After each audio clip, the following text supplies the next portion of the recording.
Прекрасный дождливый день сегодня в Буэнос-Айресе.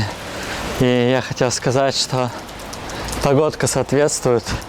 В общем, мы с Кариной решили, мы с ней расстались и несколько дней назад подали заявление на развод. Получается, были мы с ней вместе 7 лет, из которых 2 года женаты. И скажу так, что последние 2 года были, конечно, особенно тяжелыми. Подали документы на развод в российском посольстве. И это стоило как бы немало. За двоих мы заплатили $580. То есть здесь, развод за границей где-то стоит довольно дорого. В посольстве вообще не хотели разводить, не хотели давать бланки. В общем, потом дали, пришлось их попросить. В общем, говорили, приходите завтра. Плюс это стоит очень много. В общем, всеми средствами пытаются сделать так, чтобы люди, все-таки подумали еще раз или типа того. Мы мигрировали сначала в Мексику, потом попали там в аварию, потом мигрировали сюда, в Буэнос-Айрес, то есть это 2 раза мы мигрировали, получается, 2 раза разбирались со всеми документами и так далее. Плюс авария, до хрена было тяжело очень это все переживать. И, в целом, любые отношения тяжело вывозить, то есть когда даже у вас все нормально, вы просто живете, все равно надо как-то работать над отношениями. И то есть даже без таких катастрофических событий можно развестись. А здесь, я так скажу, очень нелегко нам пришлось. А еще мы просто любим друг друга. Вот, что я хотела сказать. Да, Карина, так и есть. Я просто думаю о том, что, например, прошло уже почти 5 лет с нашего знакомства, с нашего начала отношений. И у меня, например, мои чувства, они не, как будто они еще сильнее только стали. Они как будто еще более, глубину, имеют большую намного. Они просто трансформируются, да. Сейчас иду хавать шаверму. Как можно понять из этого, у меня началась настоящая холостяцкая жизнь. И мы уже месяц назад где-то разъехались, то есть на развод мы подали где-то, дня 4 назад, но разъехались мы уже больше месяца назад. То есть это не такое решение, которое мы необдуманное, да, то есть мы вообще впервые об этом заговорили, наверное, месяца 4 назад, 3,5. К этому все долго шло. И мы стараемся, конечно, все это решать как взрослые люди. То есть мы даже ходили на сеансы семейной психотерапии. Такой у нас запрос был к терапевту, что мы уже сразу, правда, пришли с разводом. То есть не то, что мы пытались как-то что-то спасти, потому что у нас не было сил. И поскольку в целом такой развод – это сложная штука, для него нужна поддержка, да, какая-то. Поэтому мы ходили на семейную терапию. И, кстати говоря, это сильно помогает. Всем рекомендую, если что. Не знаю, как это все описать, потому что когда попадаешь в такую ситуацию, какую-то тяжелую, вы просто оба не знаете, как справляться. Вы по ходу учитесь, как справляться, да? Но по мере того, как вы учитесь, вы делаете ошибки, соответственно, эти ошибки в итоге могут привести к тому, что вы расстанетесь, да? Даже нету чего-то одного, да, какой-то одной причины. Это очень-очень много маленьких причин, которые все складываются в одно, и как будто бы мы не смогли заменеджерить, не смогли справиться с тем, что происходит, потому что слишком много было всего, да, с чем нужно было справляться.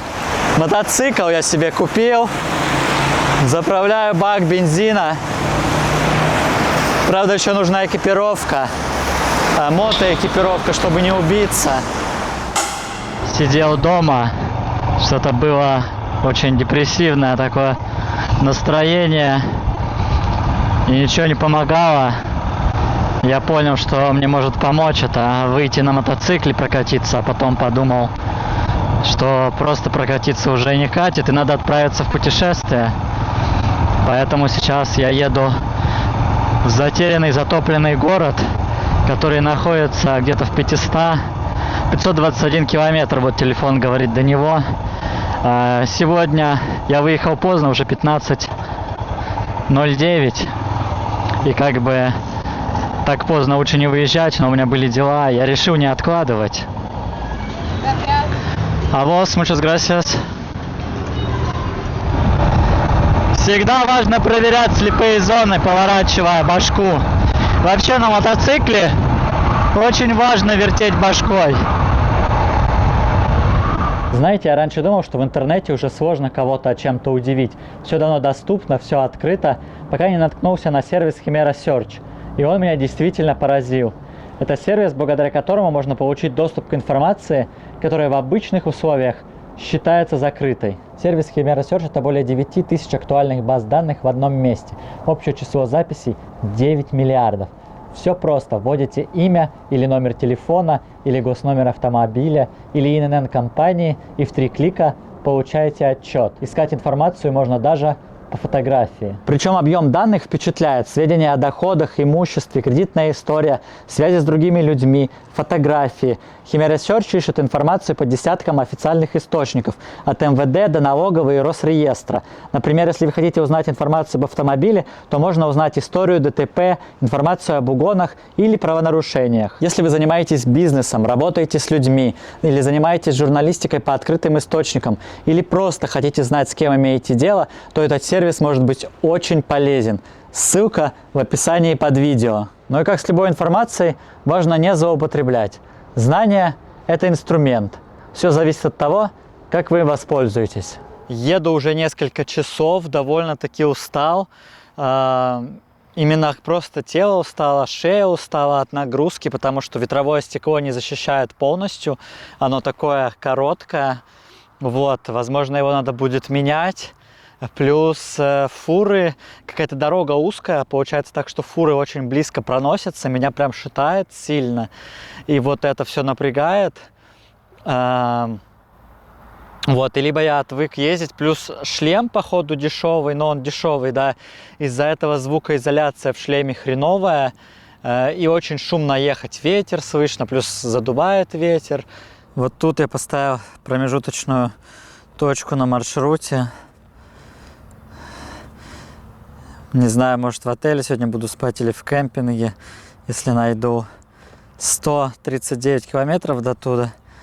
И сегодня нужно проехать как можно больше, потому что в понедельник мне надо вернуться. Сегодня уже четверг, конец четверга. В понедельник у меня развод. Нужно подписывать документы. И как бы, если я опоздаю, то могут сгореть деньги, которые мы с Кариной заплатили за то, чтобы подать документы, а это больше $500, я напомню. Но как минимум можно заценить просто потрясающий закат сегодня.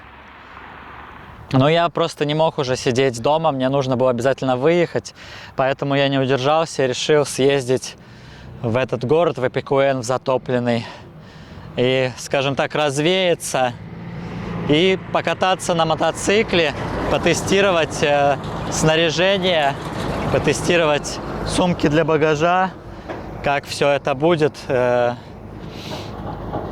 Прибыл на место назначения, ехал сюда по глиняной грунтовке, но в целом дорога была нормальная. Поставил палатку, уже на улице довольно прохладно, и здесь похоже такое место для кемпинга. В такие моменты осознаешь, что ты совершенно один.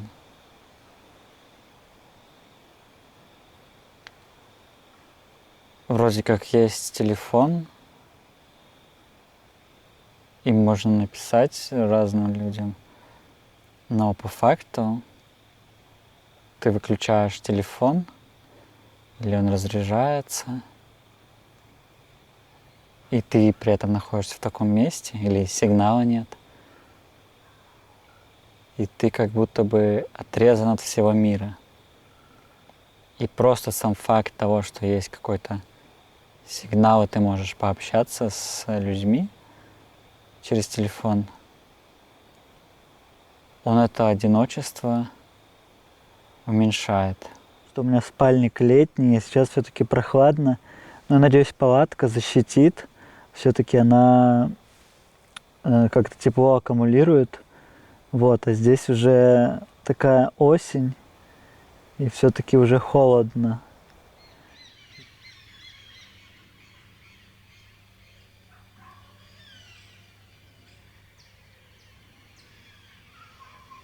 С утра проснулся от того, что на палатку что-то капает, и очень сильно испугался, потому что сюда дорога такая грунтовая, глиняная, и, по ней очень тяжело будет выехать после дождя, особенно если машины начнут ее раскатывать.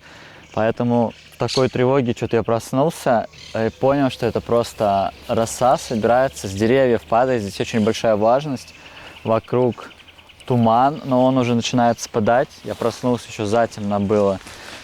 И я посмотрел прогноз погоды, и будет через 6 часов дождь, то есть нужно отсюда уезжать, и нужно успеть доехать до точки назначения, потому что там тоже будет дождь. При этом стараться не заезжать, значит, ни в какие такие места, где дорога может размокнуть. Вот. И, конечно, что-то я волнуюсь, что могу не успеть вернуться, потому что если дождь будет завтра, но вроде по прогнозу нету, то я не смогу просто вести мотоцикл и возвращаться даже по нормальной дороге. Вот это сильно беспокоит. Но вроде бы все в порядке. Просто не люблю вот так вещи делать, когда все впритык. Но здесь получилось так.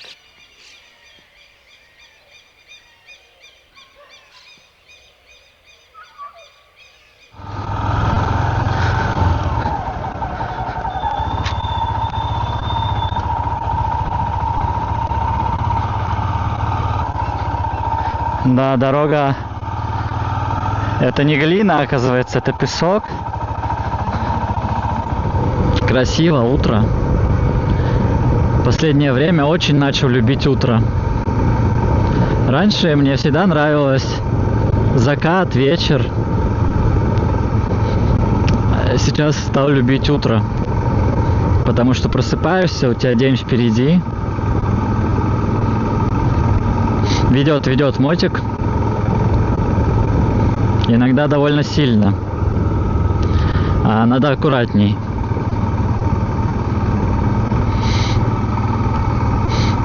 Природа просыпается с утра. Ты просыпаешься.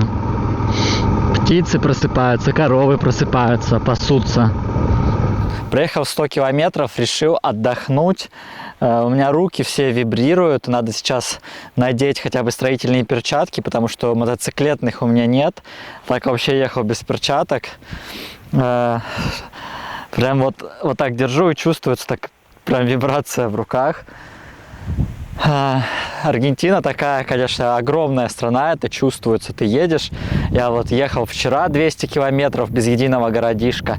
Сейчас еду 100 километров без единого, города, без единого населенного пункта.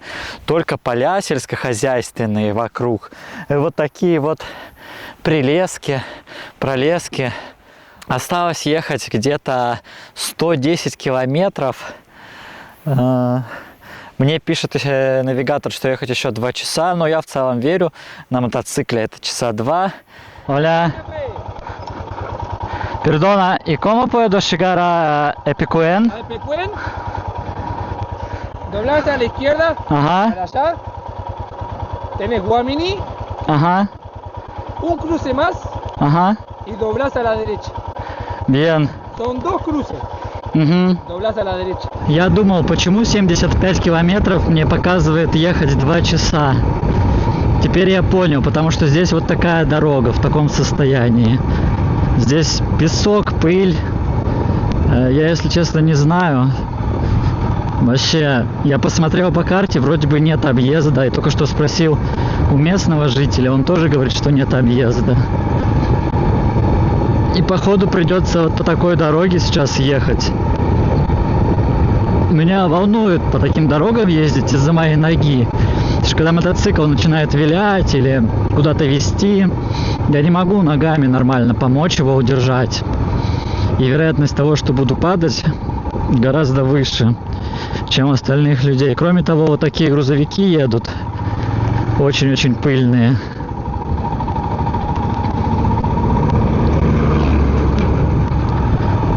Но это путешествие, там всегда так. Планируешь одно, а на деле все выходит немного сложнее. Потому что начинаешь встречать разные препятствия на своем пути. Это озеро, которое поглотило город. Я так понимаю, сейчас будет дорога по побережью этого озера идти. Опять начался песок. Это скотобойня, где раньше забивали животных и готовили мясо. В общем, это первая, наверное, постройка, которую ты видишь, заезжая в этот город. И вот так здесь это все выглядит, такой пустырь, вокруг деревья. Так выглядят улицы некогда жилого города, а теперь города-призрака Эпикуэна. Кирпичи просто, в основном здесь просто развалины вот таких кирпичей. Все, что осталось, все уже обвалилось. Где-то есть более-менее целые здания. Вот как там позади все еще стоят. И дорога асфальтовая, что интересно, сохранилась. Столбы сохранились. Некоторые покосившиеся. Это заброс, который находился под водой, целый город. И при том, что если здесь посмотреть, здесь белая почва, это соль. Этот город изначально строился как город, где будут люди отдыхать, принимать всякие солевые ванны. Поэтому соль она еще все сильнее разъедает. Поэтому я решил, что нет, туда не пойду. Потому что, выглядит так, что реально может обвалиться. Потому что вот эти внутренние стержни арматурные, да, они же тоже все проржавели, поэтому еще все упало. Побережье этого озера, да, что здесь осталось, вот стоят деревья такие засохшие. Тут наверняка раньше была какая-то красивая аллейка, потому что видно, что засажены со смыслом деревья, там столики есть для пикников, где люди наверняка раньше сидели.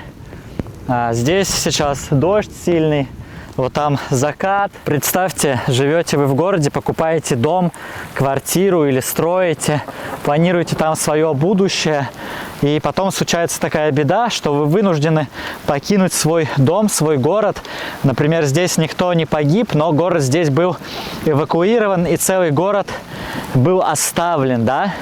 И, соответственно, люди были вынуждены переехать в другое место. И я думаю, что даже если эти люди переехали в другое место, построили там какую-то свою счастливую жизнь, построили дом, то все равно на месте этого дома, на месте этого города у них остался шрам. На месте воспоминаний из этого места у них шрам. Потому что такое не проходит бесследно. Вы вдвоем что-то строите несколько лет, надеетесь построить совместное будущее, и по каким-то причинам, допустим, у вас не получается, вы не вывозите.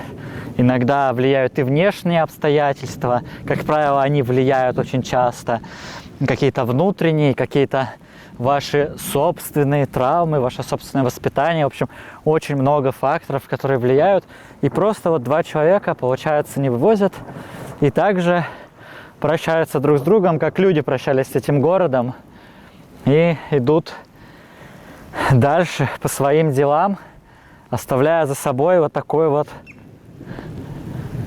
разруху. И причем такая разруха остается обоим, как правило. И один человек переживает, что не получилось, и другой переживает. Потому что отношения – это всегда вещь про двоих людей, всегда ответственность общая. Здесь в некоторых местах даже нельзя наступить, у тебя сразу ботинки уходят, потому что здесь такая почва, она затягивает, засасывает. Особенно вот там я сейчас шел, Из-за того, что вчера я попал под адский дождь, я решил арендовать такой вот номер, точнее, это что-то типа такого садового домика. Тут еще есть кухня. И как бы я отдохну, но все равно чувствуется, что надо бы денек где-то остаться, но уже пора ехать, потому что если через 2 дня хочу вернуться в Буэнос-Айрес, мне до сейчас выезжать как раз по 300 в день я буду проезжать. Без ветрозащиты очень тяжело проезжать на этом мотоцикле. Точнее, на любом мотоцикле без ветрозащиты тяжело. Короче, первое, что надо сделать для длительных путешествий с этим байком, это менять ветровое стекло. Здесь соленость воды в 10 раз больше, чем в Мировом океане. И эти источники считаются лечебными, и люди сюда приезжали со всей страны на лечение. То есть здесь постоянных жителей было всего 1500, и очень-очень много туристов приезжало в этот город. Кстати, там вот справа сейчас розовые фламинго. Из-за того, что соленость воды, видимо, большая, им нравится здесь. Вон они. Красивые.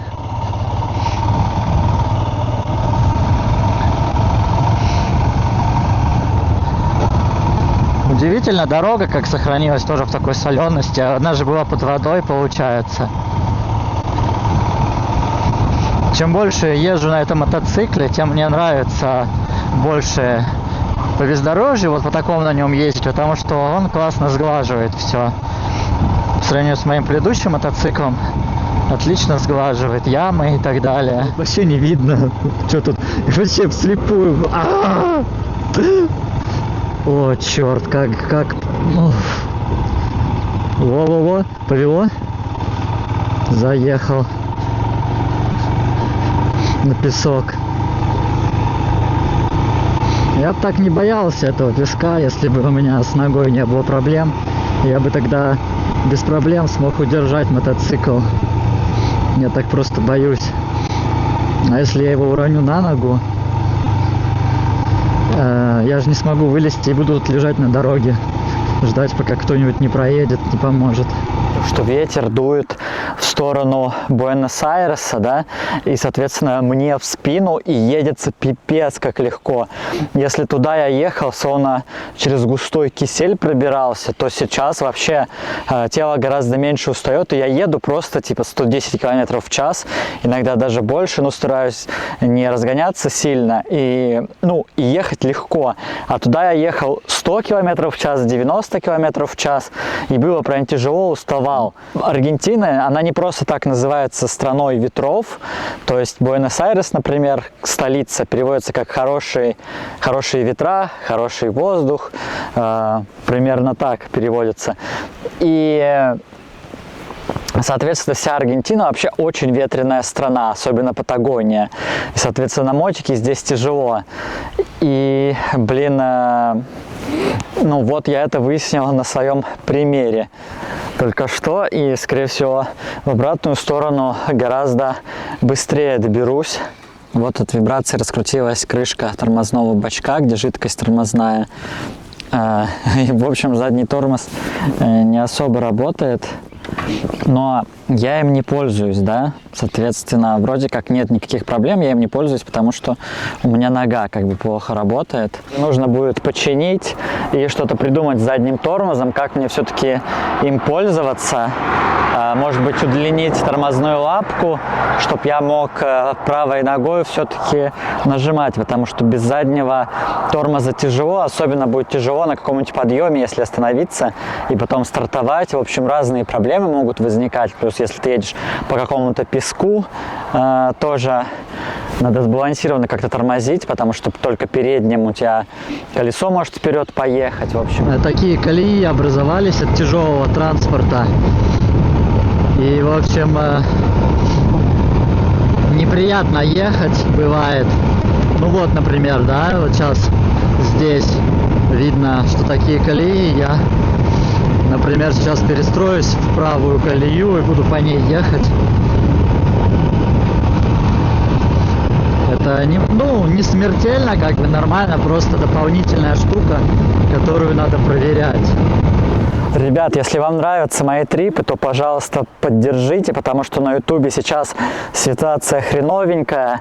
Можно подписаться на Patreon, на Boosty, там есть старый контент, удаленный с ютуба, там товарники и так далее. Все, что вы так любили, все, что вам так понравилось.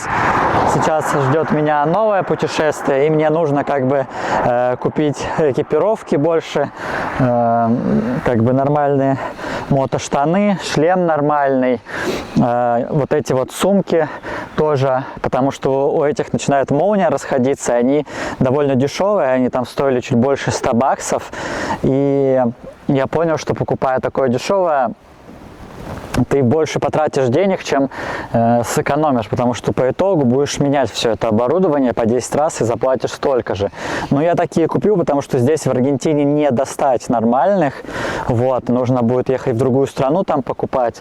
Короче, если вам нравятся мои трипы, то подписывайтесь, Boosty, Patreon, поддерживайте либо разовым донатом. Сейчас для ютуберов, правда, тяжелая ситуация, поэтому приходится просить вас поддержки, потому что рекламодателей мало, рекламодатели многие ушли с ютуба, реклама не во всех видосах. В общем, а это единственный, по сути, способ монетизировать контент. На самом деле это довольно печально, то есть я, может быть, где-то иногда смеюсь, да, там типа или спешил ехать на развод поскорее, чтобы бабки не потерять, но мне вообще-то пиздец как грустно и печально с этого всего. Приехали к консульству, к посольству России, в общем, ждали пару часов, сегодня должны были нас официально с Кариной развести, но возникла какая-то проблема. Консул куда-то уехал, короче, а только он ставит подписи. Плюс они ошиблись с датой и дали нам раньше, чем через 1 месяц, поэтому у них программа автоматическая не дает какое-то разрешение. В общем, это то, что они нам говорят, не знаю, как там на самом деле. Короче, опять переносится наш развод с Кариной. И я сюда ехал, короче, проехал.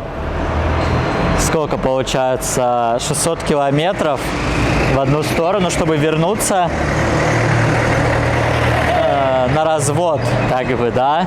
И получается, я мог бы побольше попутешествовать, но, короче, вот так вот. Из-за этого и так постоянно переживаешь, а здесь, получается, из-за того, что ты никак это не завершишь, переживания продляются, и каждый раз. Мы, наверное, сюда раз уже 4-й приходим. Сначала было очень сложно записаться сюда на прием, точнее, не получилось записаться вообще. Пришлось лично прийти, потому что запись не работала, потому что постоянная очередь ну, короче, через интернет не работает. И, блин, ну, неприятно, короче. Прикиньте, сегодня опять ходили в консульство, опять они нас послали, сказали, что консула нету, что он на какой-то встрече важной с Лавровым. Короче, поэтому они не могут сделать свою работу. И нужно опять ждать 2 недели. Прикол. После такого длительного путешествия мотоцикл нужно пройти техническое обслуживание. Тем более я его недавно купил, и предыдущий владелец непонятно, когда менял масло, что делал с мотоциклом. Так что лучше, чтобы его посмотрели специалисты. Как бы у меня теперь насчет безопасности пунктик. Я хочу, чтобы было все максимально безопасно. Экип, там, перчатки вот купил, шлем и так далее. Короче, заморачиваюсь больше по своей безопасности, чем раньше. А за мотоциклами, конечно, за техническим состоянием нужно следить. Новости неутешительные, потому что с мотоциклом что-то случилось, и надо менять какую-то деталь, в общем, снимать с мотора. Я не знаю, как так случилось, потому что мотоцикл уже новый. Вот, но они говорят, что уровень масла был низкий, может быть, из-за этого. Вот, и ремонт где-то 500 баксов будет. То есть, они говорят, нужно снимать радиатор и там что-то заделывать, что-то там с цилиндром. Не знаю, сейчас попробую попросить объяснения получше у чувака. y pierde compresión por acá por el medio. Eso es lo que se escucha el silbido. Por eso la moto no mantiene la compresión y no regula bien. Hay que desarmar para cambiar la funda y hacer un plano en la tapa. И механик говорит, что это еще 10-15 дней ремонта, плюс, короче, попал я на бабки опять, хотя мотик, ну, новый. Говорит, что из-за того, что, да, скорее всего, было мало масла, хотя я вроде проверял масло. Ну да, там видно, что чутка не хватает. Последние деньки здесь, в Буэнос-Айресе, штормит, и мы с Кариной подписали документы о разводе, и кто бы что ни говорил, это, конечно, меняет самоощущение, так же, как самоощущение меняет то, когда ты женишься, подписываешь документы. Казалось бы, да, просто штамп в паспорте, как говорят, но, блин, на самом деле ощущаешь по-другому себя после этого. И здесь то же самое. Мы вроде как расстались уже какое-то время назад, но вот это как будто завершающая точка, и как будто бы ты... Короче, это как будто более серьезное что-то, когда у тебя отношения как-то зарегистрированы официально, и быть мужем или женой, это как будто бы гораздо более серьезно, чем быть девушкой или парнем кому-то. Вот это интересно. Вообще, я хотел бы, ребят, чтобы вы поделились тоже своими историями, как вы расставались. Вот. Раз уж у нас такая тема видео, хотя на такие темы я вообще обычно не снимаю ничего про личную жизнь и так далее, но вот в этот раз решил снять, потому что это был важный этап моей жизни. Вот. И пока здесь наступает зима в Буэнос-Айресе, я надеюсь подготовить свой мотоцикл и отправиться в путешествие по Южной Америке. Увидимся на дороге. Девочки, шлите нюцы, а пацаны, шлите донаты.